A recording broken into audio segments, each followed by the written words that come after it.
Jeg vil gerne lave en analyse af Danmarks økonomi. Der findes tre former for økonomi. Den første er markedsøkonomi, den anden er planøkonomi og blandingsøkonomi. Når vi taler markedsøkonomi, snakker vi om den liberalistiske holdning og måde at se økonomi på, hvorimod plan er den socialistiske. Men ingen af disse to former fungerer altså selvstændigt i praksis. Derfor har vi blandingsøkonomi, hvilket er en blanding mellem de her to former for økonomi. Det er også den her form for økonomi, at vi har i Danmark. Det varierer dog lidt af, hvor den er længst hen imod, om den er længst hen imod den socialistiske måde at tænke på, eller liberalistiske måde at tænke på, alt efter hvilken regering vi har. I opgaven blev vi stillet det overordnede spørgsmål. Hvordan har dansk økonomi udviklet sig fra 2005 til 2013? Hvorefter vi fik stillet de tre underspørgsmål.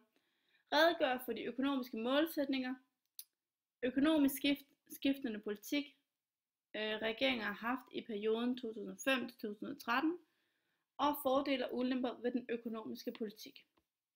Jeg vil starte med at introducere de økonomiske målsætninger. Vi har 4 fastlagte økonomiske målsætninger i dansk politik, som er meget nemt at blive enige om, da de alle sammen virker meget logisk for at have en god økonomisk politik.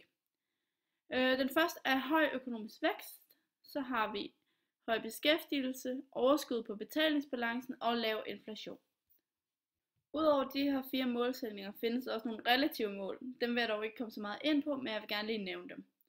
Overskud på statens finanser, et rent miljø og en retfærdig fordeling af goderne.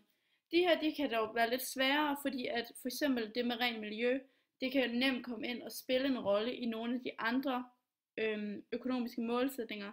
Så man skal vælge, om man vil føre en økonomisk grøn politik, eller om man ikke vil føre en økonomisk grøn politik. Selvfølgelig i vores samfund er det meget moderne og meget op i tiden, at man selvfølgelig skal føre en økonomisk grøn politik. Nu vil jeg gå mere i dybden med de 4 økonomiske målsætninger, og jeg vil starte med høj beskæftigelse. Altså man kan alle være enige om, at arbejdsløshed er skadelig for samfundet, og derfor skal vi have høj beskæftigelse i vores samfund, så vi har færre arbejdsløse. Fordi at hvis vi har mange arbejdsløse i samfundet, så er de ikke ude på arbejdsmarkedet, så de kan tjene penge ind til at betale skat af. Men de skal derimod finansieres af staten, fordi at vi har den her velfærdsstat, som sørger for, at folk ikke bare ligger og flyder hen, men de bliver samlet op af det her danske sikkerhedsnet, vi har. Så hvis folk de bliver arbejdsløse, så får de dagpenge, som betales til staten. Der findes flere former for arbejdsløshed, men jeg vil lige kort komme ind på 2 af dem. Den første det er konjunkturel arbejdsløshed. Det her det skyldes mangel på efterspørgsel i samfundet. Det er blandt andet det, at vi kan se lige nu, med at der er mangel på efterspørgsel til alle dem her, der uddanner sig. De kan simpelthen ikke få arbejde, fordi at økonomien er meget stillestående, og derved bliver alt i samfundet mere eller mindre svækket af den her svækkede økonomi, som vi har. Hvorimod at hvis vi var i en periode med højkonjunktur, så ville det givetvis være nemmere at få arbejde. En anden måde, man kan være arbejdsløs, er på ved strukturel arbejdsløshed. Det her, det kan skyldes flere ting, som for eksempel, at man ikke har de rigtige kvalifikationer. Det vil sige, at hvis man for eksempel er ufaglært, så kan det være meget svært at finde arbejde i dagens Danmark, da vi lever i det her meget teknologiske samfund, og du bliver nødt til at følge med for ligesom at kunne være med på dupperne. Det kan også være fordi, at mindstelønnen er så høj, at det simpelthen ikke kan betale sig at ansætte de arbejdsløse. Det ser vi også meget lige for tiden i dagens Danmark, hvor vi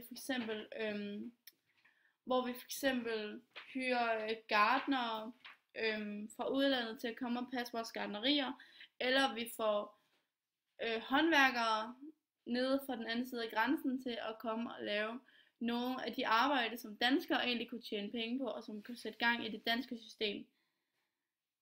En tredje grund er, at det simpelthen ikke kan betale sig for de arbejdsløse at få et arbejde, fordi at overførselsindkomsten er så høj. Her har vi et eksempel med vores kære Dorne Robert, som blev meget omtalt i medierne sidste år, da han ikke mente, at det kunne betale sig for ham at få et arbejde, han alligevel ikke gad have. En anden økonomisk målsætning er høj økonomisk vækst. Det vil sige, at der ikke er mange arbejdsløse, så der er mange til at tage del i det her arbejde. Og at folk ikke er bange for at bruge penge, da der dermed vil komme mere gang i økonomien, og der vil strømme flere penge ud i det økonomiske kredsløb. Det kan vi for eksempel se fra 2005 til 2007, hvor at det private forbrug steg rigtig meget, da folk havde flere penge imellem hænderne i den her periode. Det vil jeg lige illustrere ved at vise den her graf. Jeg har desværre ikke kunne få årstallene med ind på den her i min PowerPoint, men det her, det skal vise at være år 2005, og det her det er år 2007, og her ser vi år 2013. Og her er år 2008.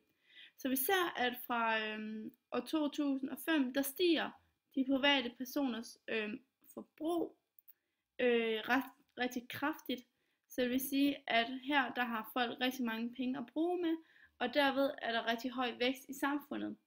Hvor vi ser, at fra 2008, hvor den økonomiske krise for alvor rammer, så falder det for private forbrug, fordi at folk de får mindre penge at gøre med, og folk de bliver mere bange for at bruge dem og begynder at spare mere op, hvilket måske er det, at der sker herude, hvor det ligger meget fladt hen. Det er fordi, at der stadig, at økonomien og markedet det er stadig ikke åbnet efter den her krise, så folk de er mere forsigtige og sparer mere op. Den tredje økonomiske målsætning er overskud på betalingsbalancen. Betalingsbalancen er en opgørelse over alle Danmarks transaktioner med udlandet. Og hvis der er underskud på vores betalingsbalance, vil Danmark ligesom opbygge en gæld til udlandet, hvilket kan give en feeling af en ustabil og ubalanceret økonomi, hvilket egentlig kan skade, fordi det giver et utrygt marked. Og det kan også være meget negativt, da vi bliver meget afhængige af de her lande, som vi så stifter gæld til. Betalingsbalancen forværres faktisk i gode tider, da man i disse tider øger eksporten i forhold til dårlige tider, hvor at man øger importen. Det vil sige, at man får importeret mange flere varer, end man måske eksporterer, og på den måde vil der komme ubalance i vores betalingsbalance. Den sidste økonomiske målsætning, vi har, er lav inflation. Det vil sige, at kronen holder sin værdi, og der vil være en lav rente. Man kan spørge sig selv, hvorfor at Danmark så ikke bare har den perfekte økonomi, hvis de har de her 4 økonomiske målsætninger. Men det er ikke helt så simpelt, som det lyder, da man ikke kan opfylde alle de her økonomiske målsætninger, uden at de går ind og påvirker hinanden. For eksempel, hvis man nu ønsker, nu går vi lige tilbage til det her, hvis vi ønsker høj vækst,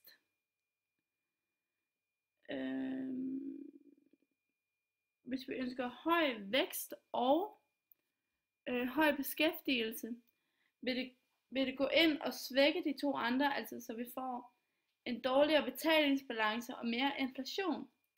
Så på den her måde vil de 2 punkter påvirke de 2 nederste, og de andre 2 vil påvirke de andre 2. Så på den måde er det meget svært at få dem alle sammen opfyldt.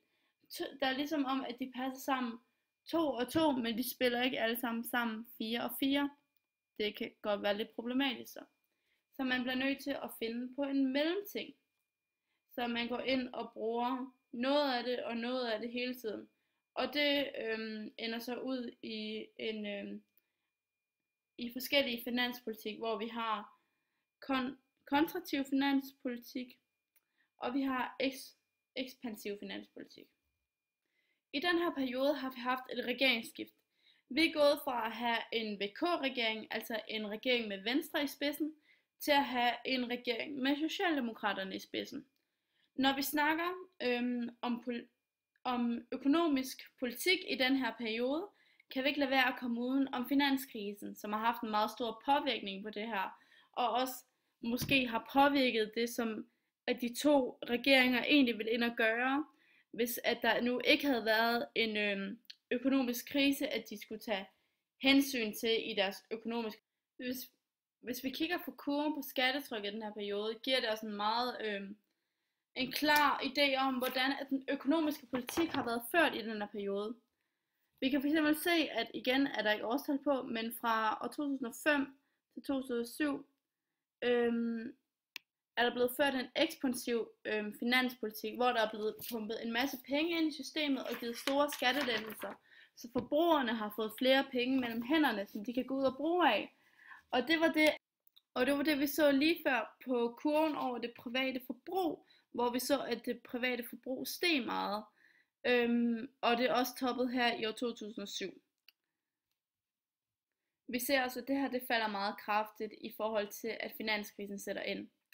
Vi ser dog en stigning fra vores, når vi har regeringsskift, og vi får en mere socialistisk orienteret regering, så begynder den her kurve igen at stige opad. Der vil altid være fordele og ulemper ved økonomisk politik. Altså for mit synspunkt gælder det om at finde den her gyldne balance mellem de 4 økonomiske målsætninger. Man kan så vælge at sige, at man vil føre en ekspansiv finanspolitik eller en kontraktiv finanspolitik. Men det kan bare ikke holde i en længere periode, da det vil få konsekvenser for samfundet, så det ikke længere vil kunne betale sig. Det her det skal gå over en meget kort periode. For eksempel ved ekspansiv finanspolitik vil man øge inflationen og forringe betalingsbalancen. Vi kan se, at vores inflation er lidt hævet her i år 2008, hvor at vi havde den her, hvor den her kontraktive finanspolitik var blevet ført. Men det er ikke noget, der er meget alvorligt. Men vi kan se, at vores inflation er meget lav lige nu, så det er i det mindste et af de økonomiske mål, at vi faktisk opfylder lige for tiden. Hvis man kigger i bakspejlet, kan man altid gøre sig klogere.